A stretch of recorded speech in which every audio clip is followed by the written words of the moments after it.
السلام علیکم 24 نیوز کے ساتھ میں ہوں نعمان احمد۔ سب سے پہلے بریکنگ نیوز۔ افغانستان کا اقتدار سنبھالنے کے بعد طالبان حکومت کے خط و خال واضح ہونا شروع ہو گئے۔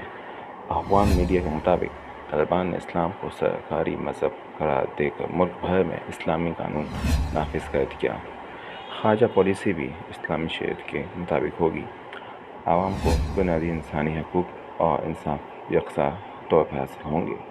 تمام پڑوسی ممالک کے ساتھ حل طلب مسائل پر پرامن طریقے سے حل کرنے پر ترجیح دی جائے گی۔ طالبان نے وادی پنجشیر میں انسانی امداد کی تقسیم کی اجازت دے دی۔ امداد کی بحالی کا فیصلہ ملا محمد حسن اخوند کی سربراہی میں کابینہ نے کیا۔